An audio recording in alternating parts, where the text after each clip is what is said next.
Let's take a look at this example.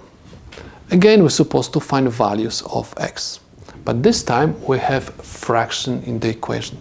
In order to eliminate fraction in the equation, we're supposed to multiply both sides of the equation by the denominator. Okay, so I'm going to multiply both sides of this equation by 5. Let me copy down this equation one more time. I have 1 over 5 x squared is equal to, and multiply both sides of the equation by 5. 5 and 5 will cancel out, and I have x squared is equal 2 times 5, 10. In order to find value of x, I have to square root both sides of my equation. Okay, I'm going to eliminate the square root, and I'm going to have x is equal plus minus square root of 10. It means that I have two answers.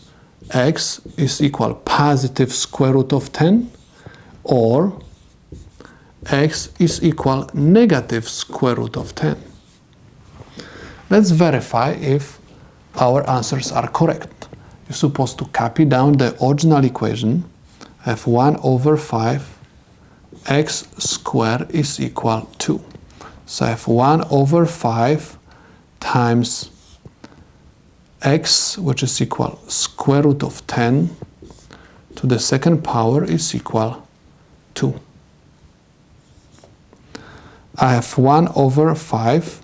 This square will eliminate square root, and I have times 10 equals 2. 10 divided by 5 is 2. 2 is equal to. Left side of my equation is equal to the right side. That's why this is correct answer to my problem. Let's take a look at the second one.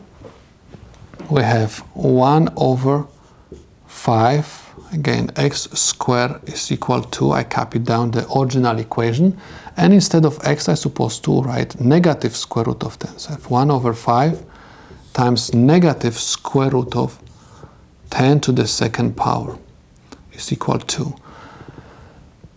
The second power is going to eliminate the negative sign, and also is going to eliminate my radical. And I'm going to have 1 over 5 times 10 is equal to. 10 divided by 5 is 2. 2 is equal to. Left side of my equation is equal to the right side. That's why I can say this is correct answer 2. So I can say that these two values of x are correct solutions to my problem.